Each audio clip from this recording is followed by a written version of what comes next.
미중 외교장관 회담에서는 미국의 고고도 미사일 방어체계 사드의 한반도 배치에 대한 논의도 오갈 것으로 예상됩니다. 사드는 아직 공동실무단이 구성되지 않은 상태인데 어떤 부분이 중점적인 논의 대상이 될까요? 전문가들과 살펴보겠습니다.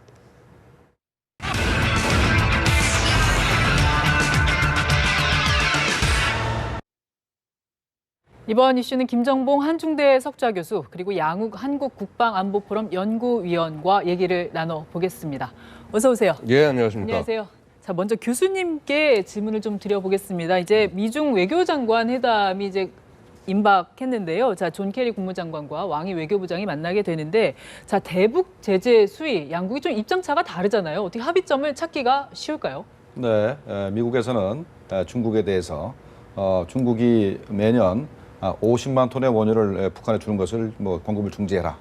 그다음에 중국이 북한에 지하 자원을 연간 한 18억 불 정도 삽니다. 그걸 중지해라. 그다음에 이제 북한이 중국에 금융기관을 쓰는 것을 중지해라. 이런 것들을 많이 요구하고 있었습니다. 그렇기 때문에 중국 입장에서는 이런 것들을 받아들일 수 없던 미국을 명백히 했거든요. 그런데 중국의 입장이 약간씩 변하기 시작해서 네. 미중 간에 미국이 요구하는 거하고 중국의 기본 입장하고 중간 단계로 이게 타협이 안 되겠나 이렇게 생각이 됩니다. 중간 단계로 타협을 할 수도 있다. 자, 위원님, 미국은 사실 좀 고강도 제재안을 그동안 좀 요구를 해왔던 부분들인데요. 중국에서 어느 정도로 합의를 할 수가 있을까요? 저는 가장 이제 중요한 것이 중국의 의도인데 지금 중국은 이미 자신의 어떤 의도를 전략적 의도를 다 노출을 해버렸습니다. 이게 네. 굉장히 좋지 않은 일이거든요. 뭐냐면은 왕이가 자꾸 유엔 제재와 관련해서 이미 한 말이 있습니다. 그랬을 때 과연 북한을 지금 붕괴시키자는 거냐라는 얘기를 이제 했다라는 것은 결국 뭐냐면 어떤 형식으로든 북한을 붕괴할 정도의 제재는 참여하지 않겠다라는 네. 게 이제 중국의 전략적인 속셈이라는 것입니다. 결국 이러한 기조가 과연 예를 들어서 한미가 압박을 한다고 해서 바뀔 수 있을 것이냐 이 부분에 대한 것이 결국 문제인데 지금 중국이 과연 이 동북아 이 정세 안에서 북한을 위협으로 보고 있냐 아니냐의 문제를 볼 수가 있습니다. 네. 근데 지금 제가 볼 때는 지금 중국의 일련의 어떤 태도들을 봤을 때는 북한을 위협으로 보지 않는다라는 것이 지금 현재 중국 지도부의 판단이라고 볼 수 있고 되려 이 사드 문제 같은 것들이 되려 불거지는 것은 뭐냐면 북한이 위협이 아니라 미국이 위협이다 네. 라고 바라본다는 것이죠. 그렇다면 지금 과연 이 어떤 양국 간의 대화에서 뭔가 결론이 도출된다는 것이 그게 쉬운 일일 것이냐 이런 문제가 있을 수가 있고요. 그다음에 가장 크다는 문제는 중국 내부에 있다고 볼 수가 있습니다. 지금 말씀드렸다시피 북한이 위협이 아니고 미국이 위협이다 네. 라고 바라보는 것이 과연 지금 세계 정세에서 그런 정도의 어떤 군사적인 충돌이나 긴장이 미국과 중국 간에 존재한다고 생각하는 사람은 누가 있을까요? 없습니다. 그럼에도 불구하고 중국 지도부는 왜 미국을 그렇게 바라보느냐? 결국 이거는 내부 정치의 문제라는 겁니다. 중국 자체가 지금 예를 들어서 중국의 지도부 자체가 중국을 끌고 갈 힘이 없습니다. 그러니까 예전 같은 때는 경제 개발이니 안 그러면 월드컵이니 이러한 뭔가 어떤 눈에 보이는 가시적인 목표가 있었다고 그런다면 지금은 그러한 가시적 목표가 없이 시진핑 들어와서 하는 얘기 뭡니까? 중국몽 얘기하고 1대1로 얘기하고 소위 말해서 대국이 되겠다. 중국몽이라는 얘기는 결국은 인민의 위대한 부활, 중화민족의 위대한 부활 얘기하는데 이건 결국 민족주의로 가겠다는 얘기거든요. 네. 민족주의로 가기 위해서 필요한 것이 뭐냐? 적입니다. 중국이 필요한 것은 공통의 적인 거고 중국 인민의 공통의 적인 거고 이것을 예를 들어서 지금 미국을 그런 식으로 바라보면서 중국 내부의 정치를 끌고 가겠다라는 그러한 배경이 깔려 있기 때문에 사드든 뭐든 하여튼 미국과 관련된 문제만 나오면 저렇게 민감해지는 거죠. 결국 지금 굉장히 어떻게 보면 중국의 판단 자체가 좀 흐리다 혹은 좀 이렇게 옳지 않다라고 바라볼 수밖에 없는 것이 지금 북한이 만약에 핵을 개발하고 가지고 있으면은 그 핵이 베이징을 노릴 거다. 라는 생각을 안 하고 있다라는 겁니다. 네. 이 부분에 대해서 우리가 좀 이렇게 어떤 중국의 어떤 방향이라든가 이런 부분을 좀 바꾸기 위한 노력을 해야 되지 않을까 말씀을 드릴 수 있습니다. 오늘 한미 외교장관 회담에서 결론을 쉽사리 도출하기는 조금 어려울 것이라고 본다라는 말씀을 좀 해주셨고, 자, 교수님 오늘 네. 왕이 외교부장이 예전에 중국이 17일이었던가요? 비핵화와 평화협정을 같이 병행해서 추진해야 된다 이런 얘기들을 했었고, 이제 미국이나 이제 우리 한국 같은 경우에는 비핵화가 우선이다 이런 입장들을 견지를 했었는데 오늘 미국 쪽에다가 다시 이런 제안을 공식적으로 하게 될까요? 가능성이 있습니다. 예.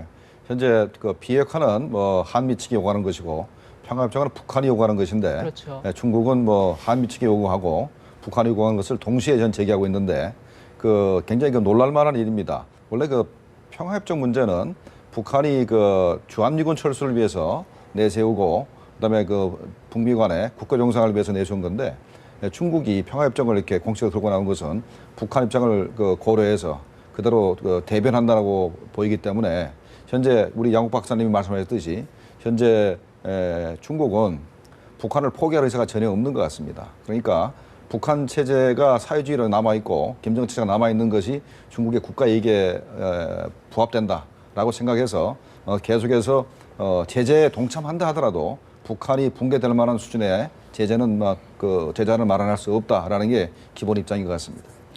아무래도 오늘 외교장관 회담에서 대북 제재 수위가 어느 정도로 이제 결정되느냐 관심일 텐데 또 하나의 이제 관심사가 있다면 이 사드예요. 이 사드에 예. 대한 논의도 분명히 있을 텐데 중국 외교 왕이 부장 같은 경우에는 사드에 예. 대해서 반대 입장 표명하겠죠. 뭐 당연히 표명을 하겠죠. 그러니까 결국 지금 우리가 굉장히 여러 가지 얘기를 중국으로 들었습니다. 뭐 레이더가 문제다 이런 식의 얘기를 들었는데 결국은 그게 아닌 걸로 지금 밝혀지고 있지 않습니까? 이 중국이 결국 바라보는 것은 사드에 민감한 것은 결국 그 자신들이 이 소위 말해서 동북아에서 패권을 차지하고 그다음에 소위 미국을 견제하고 하는 데 있어서 사드가 혹시 자신들에게 방해가 되지 않을까? 그다음에 이 사드 배치가 가져다주는 함의 그러니까 한국과 미국 그다음에 일본 이러한 3개국이 안보적으로 연결이 되면서 중국의 어떤 그런 움직임을 막을 수 있지 않겠느냐. 그러한 것들이 가장 큰 이제 그 중국으로서는 고려할 사안이라고 보고요.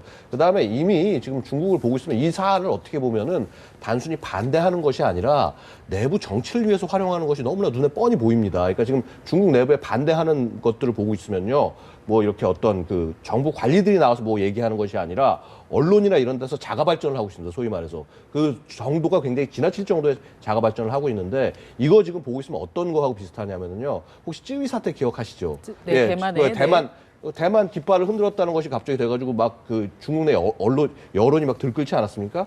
이게 지금 중국의 내부의 민족주의를 보여주는 전형적인 사태라는 겁니다. 마찬가지로 이런 사드 문제를 가지고 중국 정부는 자신 내부의 그 어떤 그 이 국민들의 감정을 긁어 모으기 위한 하나의 방편으로 굉장히 지금 아주 대놓고 활용을 하고 있는 거죠. 그러니까 이게 꼭 대한민국에 대한 어떤 반대 의사 이런 부분 혹은 미국에 대한 반대 의사 이런 것도 있지만은 더욱더 중요한 거는 내부적으로 이것을 어떤 정치적인 어젠다를 삼고 단결할 수 있는 그런 어떤 그 좋은 기제로 삼고 있다라는 것이 이 문제의 가장 커다란 문제라고 볼 수 있고 사실 이거 이제 중국 정부 그만해야 됩니다. 안 그러면은 되려 역풍을 맞을 수 있다라는 것을 좀 보여줄 필요가 있다. 그다음에 이 문제를 자꾸 우리 안에서만 끌고 끝나서 끝나는 것이 아니라 좀 세계에 좀 이제 알릴 필요가 있지 않겠느냐. 중국이 하고 있는 저런 얘기들의 부당성이라든가 이런 부분들을 좀 유럽이라든가 각 국가들 소위 중국이 고객이 될 수 있는 전 세계 국가들을 알려서 얼만큼 이게 지금 중국이라는 나라가 잘못 움직이고 있는지 이거 보여주는 거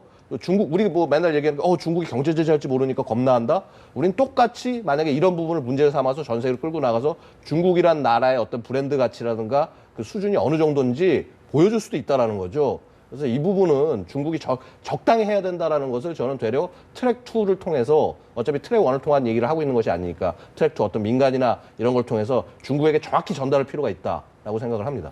근데 오히려 중국에서는 사실 점점 이 사드에 대한 반대를 노골화하고 있는 부분들은 더 있는 것 같은데요. 자, 김 교수님, 사실 이 사드 같은 경우에는 지난 7일이었죠. 북한이 장거리 미사일 발사한 직후에 몇 시간 만에 이제 한미 간의 전격 협의가 결정이 됐는데 그 이후에 이제 공동 실무단 운영이 이제 공동 실무단이 아직 구성이 되지가 않았어요. 이게 지난주 초쯤이면 구성이 되지 않겠느냐 이런 얘기가 나왔었는데 좀 늦어지는 이유가 있을까요? 네. 현재 사드 배치 문제를 2월 7일 날 얘기했었죠. 그런데 벌써 한 3주 가까이 됐는데 아직까지도 공동 실무단이 구성 안 된 것은 한 보름 정도 됐죠? 예, 보름 정도 됐죠. 예. 구성이 안 된 것은 현재 미국과 중국 간에 북한의 제재 문제를 논의하고 있는데 현재 당장 그 사드 문제를 깊이 논의하고 그것이 언론을 통해 보도된다면은 중국의 그 제재안 자체의 참석 문제가 조금 이제 문제가 생길 것 같아서 일단은 유엔 제재 결의안 통과를 일단 한미 측에서 기다리는 것으로 기다리기 때문에 이런 문제가 생기는 것으로 보입니다. 유엔의 대북 제재안 결의안이 통과된 이후에 공식 협의가 시작될 것이다 이런 말씀해 주셨고요. 자, 만약에 공동실무단이 이제 조만간 구성이 된다면 어떤 부분이 좀 중점적으로 논의가 될까요? 일단은 제가 볼 땐 다른 게 문제가 아닙니다. 이거 부지입니다. 부지. 100%. 부지요? 저는 네. 이게 이 모든 문제의 시작과 끝은 부지라고 바라봅니다. 그러니까 지금 뭐 전자파 얘기도 나오고 네. 뭐 이런저런 얘기 나오는데 일단 비용 문제는요. 이건 우리가 걱정할 필요가 전혀 없습니다. 한미 상호 방위 조약에 의해서 이미 거기 조문에 그 2조인가 조문에 나와 있는 내용이 인력과 장비는 미국 부담이다. 네. 그다음에 예를 들어서 그 시설과 부지는 대한민국이 부담하고. 결국은 뭐냐면 이 시설과 부지인 겁니다. 근데 시설과 부지 중에서 그럼 가장 큰 문제는 어디에 과연 이거 설치할 거냐. 이 문제가 되는 것이고 지금 당장 이제 시설과 부지 얘기를 하면서 그 주한 미군이 현재 지금 사용하고 있는 부지 내에 설치할 것이 아니냐. 그러면서 플러스 알파 이제 전자파가 문제가 되니까 거기 주민들이 반대를 한다. 이런 식의 얘기들이 나오고 있는데요. 네. 저 이거 굉장히 그 건전하지 않은 논의라고 생각이 되는 것이 건전하지 않다. 네. 왜냐하면은 이 대한민국을 지키기 위한 어떤 전략적인 그 방어 무기 체계, 전략 공격이 아니라 전략적인 방어 무기 체계를 배치하는 겁니다. 근데 그 위치가 어디에 있는지 사실은 알려져서도 안 되고 알아서도 안 되거든요. 이미 지금 이 논의가 되고 있다는 거가 저는 굉장히 좀 불편합니다. 무슨 말인가? 대한민국을 지금 지키기 위한 또 다른 레이더, 뭐라고 그럴까, 슈퍼 그린파인 레이더가 있습니다. 이게 2개가 배치되어 있는데 어디 배치되어 있는지 지금 언론에 한 번도 보신 적이 없을 겁니다. 알려지지도 않고 있고요. 네. 이거 중요한 비밀입니다. 어디 있는지 절대 알아서는 안 됩니다. 근데 지금 그 어떻게 보면 그것보다 훨씬 더 우리의 어떤 광역 방어에 도움이 될 수 있는 사드 배치를 놓고 어느 위치에 선정을 해야 된다. 지금 보면 각 지역구들마다 난리가 났습니다. 지금 보면 지역들마다. 근데 지금 뭐 원주시장은 뭐 예. 끝까지 막아내겠다. 끝까지 뭐 군산도 그렇고. 자, 이게 이러한 논의 자체가 나온다는 것 자체가 굉장히 건전하지 않다는 겁니다. 전략적으로 예를 들어서 저 위치에 이게 배치가 된다라는 것이 알려지고 그다음에 그렇게 되면은 결국 거기가 공격 대상이 되는 거는 뭐 불보듯 뻔한 일 아니겠습니까? 그러니까 어디에 배치한다라는 얘기가 나오는 것조차 사실은 옳은 일이 아니다. 그래서 지금 논의의 틀이나 방향을 좀 바꿔나갈 필요가 있다. 저는 좀 그래서 국방부라든가 우리 정부가 좀 끌고 나갈 때 있어서 이 부분 어디에 어떤 식으로 배치한다라는 이 부분에 있어서는 절대 좀 이렇게 어떤 언론에 공개되지 않는 방향. 물론 현지에 있는 주민과 이렇게 이렇게 어떤 대화를 하고 뭘 하고 하다 보면은 이런 내용들이 나갈 수도 있는 것이지만은 하지만은 최대한 그런 것을 막아야 된다. 지금 예를 들어서 사드보다 훨씬 더 전자파가 훨씬 더 넘쳐나는 이 슈퍼 그린파인 레이더도 그거 가지고 지금 주민들이 항의가 있다거나 하는 얘기 혹시 기사 보신 적 있습니까? 없습니다. 이런 게 나와서도 안 되고 얘기가 돼서도 안 되는 부분이고요. 그러니까 이게 제가 무슨 뭐 비밀주의를 말씀드리는 것이 아니라 이 전반적으로 우리의 전략이라든가 안보에 도움이 되지 않는다는 겁니다. 그래서 일단은 그런 부분에서 좀 조심스럽게 접근할 필요가 있고 이 모든 이 논의의 시작과 끝은 저는 부지라고 봅니다. 부지 문제. 사실 이 부지 문제에 있어서는 지금 네, 어떤 이렇게 이 내용들이 공개되는 게 건전하지 않다. 어떤 안보의 문제고 방어 체계의 문제다. 이런 얘기 해주셨는데 사실 그 지역 주민들 같은 경우에는 사실 여러 가지 아직 확인되지 않은 부분들이 있기 때문에 걱정이 될 수도 있는 부분들이고 지자체에서도 네. 사실 이 부분에 대해서 좀 고민이 있을 거거든요. 이 문제는 사실 좀 풀기 어려운 문제일 수도 있는데 어떻게 보세요? 일단 뭐 환경 위해성 문제를 얘기 드리자면은 레이더 앞에 포대가 배치되게 돼 있습니다. 네. 바로 앞에 배치되어 있는데 만약에 위해하다면은 미군은 다 죽어야 됩니다. 바로 앞에 포대가 6개 배치되거든요. 그러면 위해하지 않으니까 미군이 바로 앞에서 저 레이더 바로 앞에서 한 뭐 몇백 미터 앞에서 이렇게 이제 포를 이제 겨냥하고 있는데 만약에 현재 정말로 한강에서 얘기하는 것처럼 그렇게 위하다면 미군이 그런 배치 모양을 갖출 수가 없는 것이고 그다음에 이 약한 각도는 한 130도 이렇게 이제 좌우로 열리고 그다음에 하늘로 5도 정도 됩니다. 100m 정도가 지나면은 한 15m에서 20m 정도 상공으로 이렇게 향하게 되거든요. 네. 그럼 키가 20m 넘는 사람 아니면 해가 없습니다. 그러니까 전혀 해가 없는 것이죠. 100m만 넘어가면은.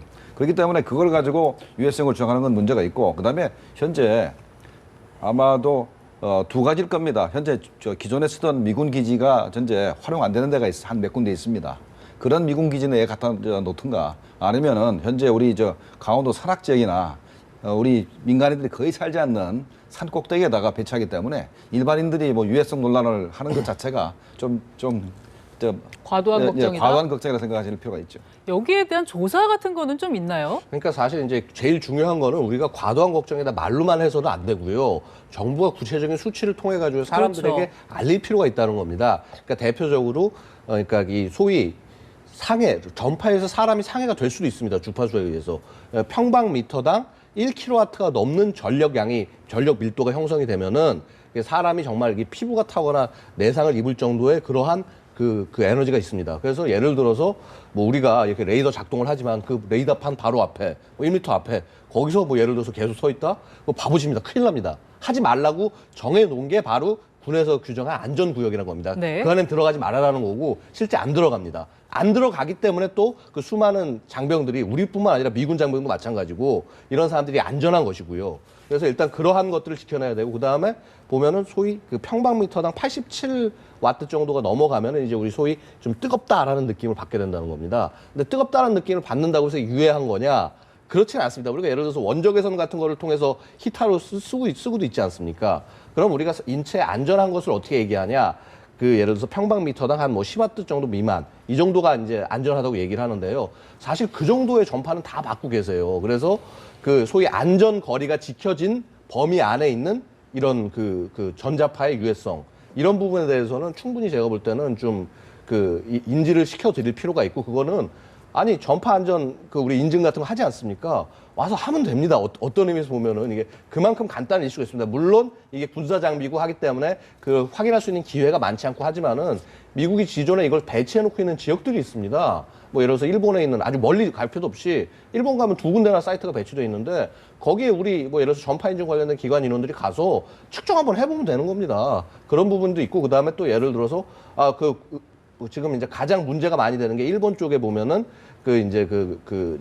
인구와 가까운 지역에 이제 있는 레이더 세트가 있고 거기서 주민들이 어떤 이렇게 괴로움을 호소하더라라는 말씀을 일부 이제 환경단체에서 하시는데 그럼 거기 현지 가서 현지 조사 해보면 될 일입니다. 그런 부분에 대해서 좀 투명하게 정보들이 공개되는 과정을 통해서 좀 안심시킬 필요는 있겠네요. 예, 근데 지금 이제 그것도 이게 지금 실무단이 구성이 되고 업무가 진행이 돼야지 할 수 있는 그렇죠. 일이지 아무것도 지금 시작이 되지도 않은 상황에서 야 이게 유해성이 넘친다 뭐 한다 물론 의혹을 제기하시는 건 당연히 할 수가 있고 그다음에 현지 거기에 지키는 뭐 지자체장이라든가 지역구 의원 거기 정치인들로서는 당연히 그 주민들의 안전을 생각할 그런 의무가 있으니까 그 부분은 존중을 한다고 하더라도 이렇게 필요 이상 뭐 온몸으로 막아내겠다 이런 식의 얘기까지 하는 이런 파퓰리즘은 이거는 과연 이 국가를 이끌고 갈 수 있는 그러한 사람들인지에 대해서 걱정을 할 수밖에 없다는 것이죠.